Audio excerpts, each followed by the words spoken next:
The water in the Atlantic Ocean off the coast of Nigeria does not just get cold when you drop 100 feet below the surface.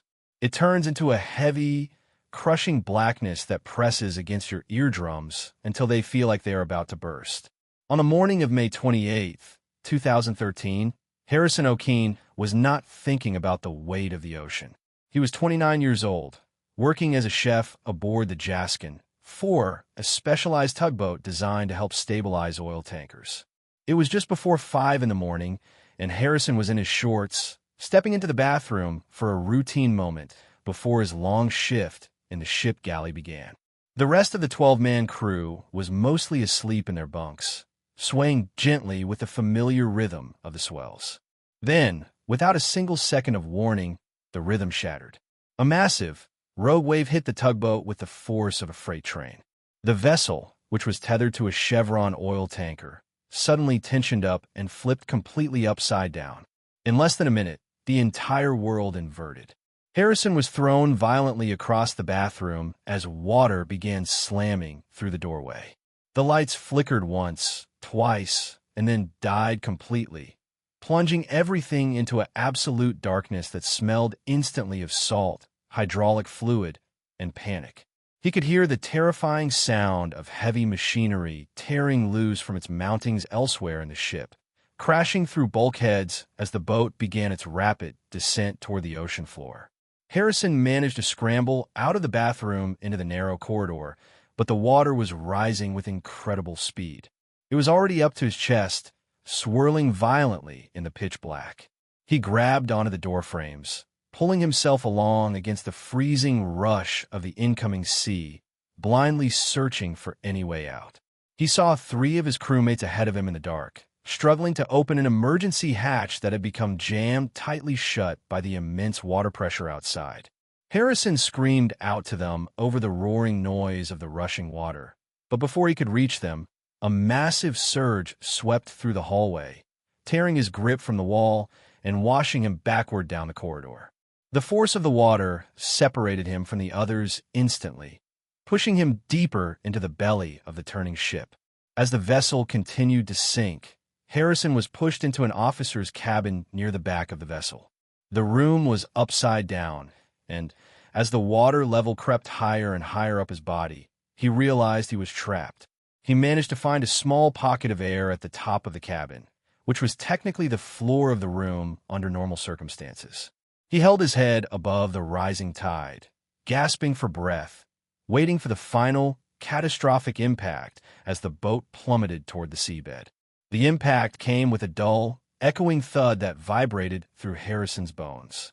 The Jaskin, had settled on the ocean floor, roughly 100 feet beneath the surface of the water.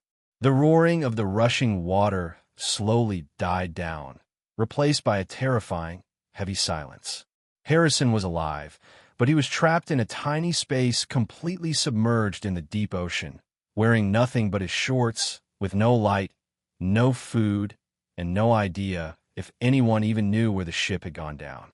The initial hours were a blur of raw survival instincts.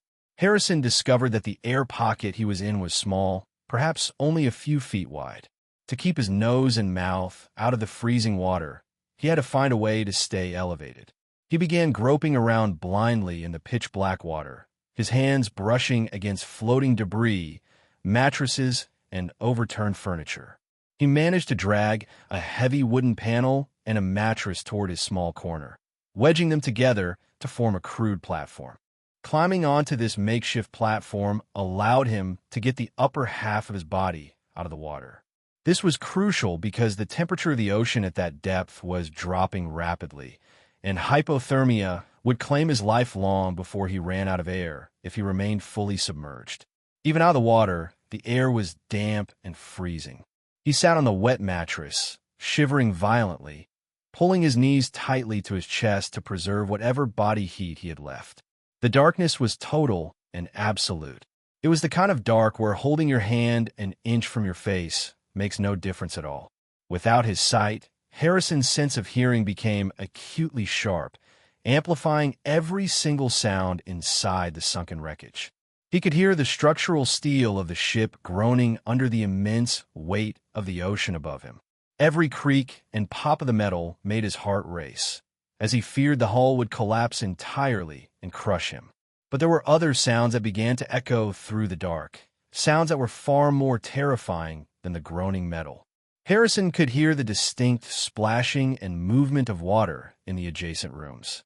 Then came the unmistakable sound of marine life entering the wreckage.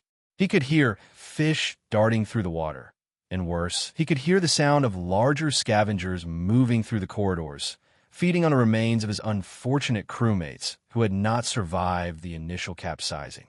The psychological toll of those sounds was agonizing. Harrison knew every single man on that boat. There were his friends, his colleagues, people he had laughed with just hours before. Now, he was forced to sit in total darkness, listening to the ocean consume them, knowing that he might be next if his air ran out or if the water level began to rise again. He began to pray, repeating words of faith silently in his mind, using the rhythm of his prayers to keep from losing his sanity to the terror. Time lost all meaning. Without the rising and setting of the sun, Harrison had no way of knowing if he had been down there for hours or days. Every minute felt like an eternity. The air in the pocket was slowly changing, becoming heavy and stale. With every breath he took, he was consuming the limited oxygen and exhaling carbon dioxide. He knew that eventually the air would become toxic, but he had no choice but to breathe slowly, trying to calm his racing heart to conserve the precious oxygen. To combat the intense cold, Harrison tried to keep his mind occupied. He thought about his wife, Akbavona, remembering her face and the promises they had made to each other. He thought about his home, the warmth of the sun, and the simple taste of fresh water. His thirst was becoming unbearable.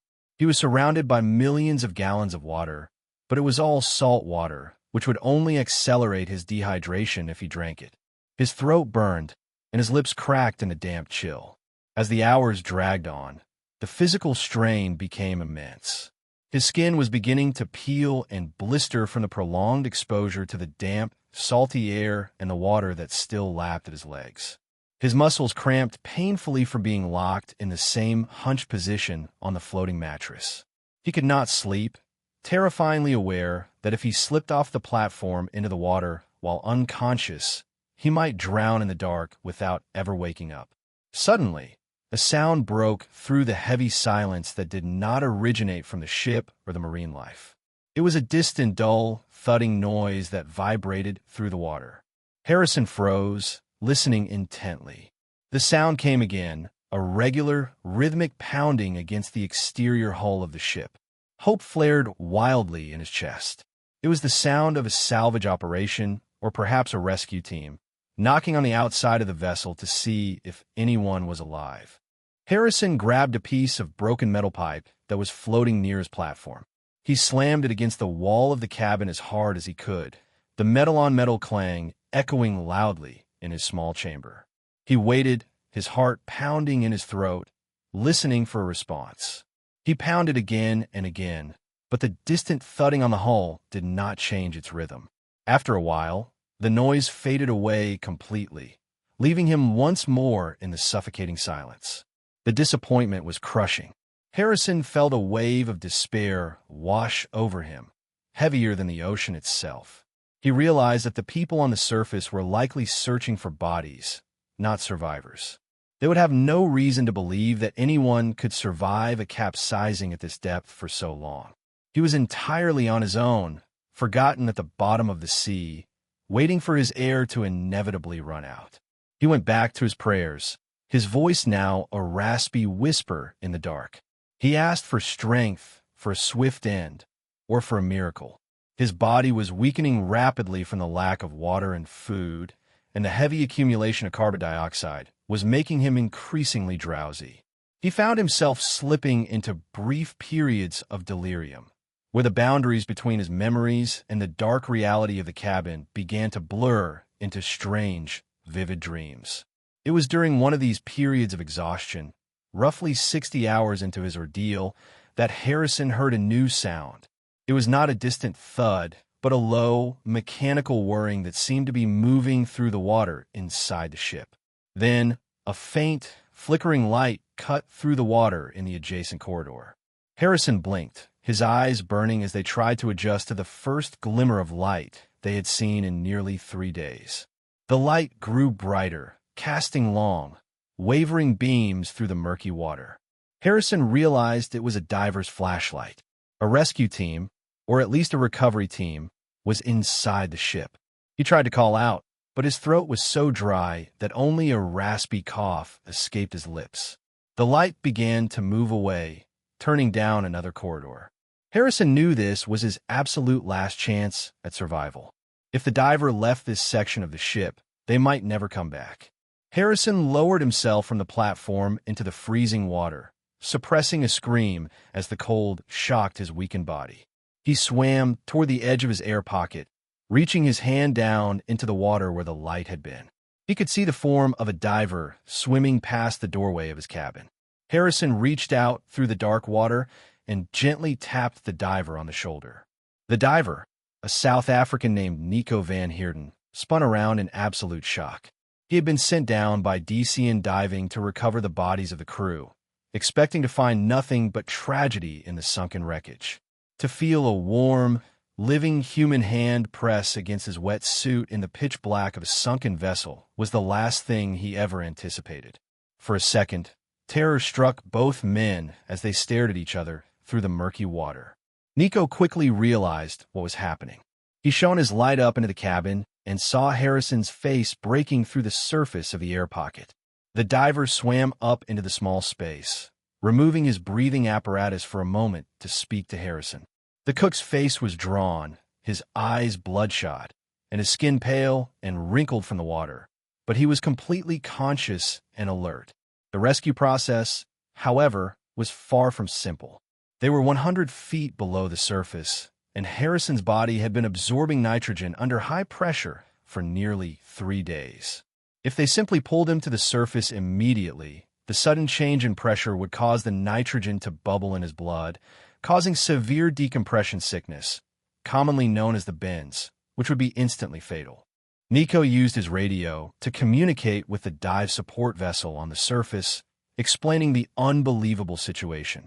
The team on the surface immediately began rewriting their entire operation from a body recovery mission to a highly complex, critical medical rescue. They had to bring a specialized diving helmet down to Harrison, along with an extra supply of oxygen and a harness to safely transport him through the flooded, debris-filled corridors of the ship. While they waited for the equipment to be lowered, Nico stayed with Harrison in the tiny air pocket, offering him small sips of fresh water and reassuring words. The water was the most incredible thing Harrison had ever tasted, soothing his burned throat. The presence of another human being and the bright light of the flashlight broke the terrifying isolation that had gripped him for over 2.5 days. Once the equipment arrived, Nico helped Harrison fit the heavy diving helmet over his head. The weight of the gear was immense on Harrison's exhausted frame, but the steady flow of fresh, pressurized oxygen gave him a sudden burst of energy. Nico strapped Harrison into a safety harness, securing him tightly to his own diving gear to ensure they would not be separated in the dark waters outside the cabin. They submerged into the flooded hallways of Ajascan 4. Harrison had to close his eyes as they swam past the areas where he knew his friends had perished. The journey through the twisted, upside-down wreckage was slow and incredibly dangerous, as loose cables and sharp metal edges threatened to snag their lines or puncture their suits at any moment. Nico guided Harrison masterfully through the maze, moving toward the diving bell that was waiting outside the hull. They reached the diving bell, a pressurized chamber that would carry them safely to the surface. Harrison was helped inside, the heavy steel door sealing shut behind them. As the bell began its slow ascent toward the surface, Harrison felt the first real sense of relief. He was out of the ship, out of the dark, and surrounded by people who were dedicated to keeping him alive. When the diving bell reached the surface vessel, Harrison could not simply step out into the fresh air. He was immediately transferred into a decompression chamber, where he would have to spend another 2.5 days. The pressure inside the chamber was slowly lowered over 60 hours, allowing the dangerous nitrogen gases to escape his body safely. It was a tedious, exhausting process, but it was the final hurdle between him and freedom. Inside the chamber, Harrison was given medical attention, warm food, and plenty of fresh fluids. His body was covered in sores and his feet were severely swollen from the prolonged exposure to the sea, but his vital signs were remarkably stable. The medical staff on the surface were astonished by his physical resilience, but even more so by his mental fortitude. Surviving that long, in total isolation under such extreme conditions was a feat of pure human endurance. When the decompression process was finally complete and the chamber doors opened, Harrison stepped out into the blinding light of the Nigerian sun. He was met with cheers from the rescue crew, medical staff, and family members who had rushed to the port. His wife, Akpavona, collapsed into his arms, weeping tears of joy for the husband she had truly believed was lost forever to the ocean. The tragedy of the Jaskin 4 was immense, as 11 of Harrison's crewmates lost their lives in the sudden capsizing. Harrison was the sole survivor, a fact that would weigh heavily on his heart for many years to come. He suffered from severe survivor's guilt and recurring nightmares about the pitch-black cabin and the sounds of the deep ocean, requiring extensive therapy and time to heal the deep psychological scars of the ordeal. In the years following his rescue, Harrison O'Keene chose not to let the ocean conquer his life. In an incredible display of defiance against his fears, he actually went back to school and trained to become a professional commercial diver himself. He wanted to understand the environment that had almost taken his life and to be capable of saving others who might find themselves trapped in the dark. His story remains one of the most extraordinary examples of survival against all statistical odds in maritime history. It was a perfect combination of a resilient human spirit, a miraculously stable air pocket, and a rescue team that refused to give up hope even when looking for the dead. Harrison walked away from the bottom of the Atlantic Ocean with a profound appreciation for every single breath of fresh air and every day of life he was given. Please comment, like, and subscribe to our channel for more incredible stories of survival and human endurance. Turn on notifications so you never miss an update, and let us know your thoughts on this extraordinary journey in the comments below.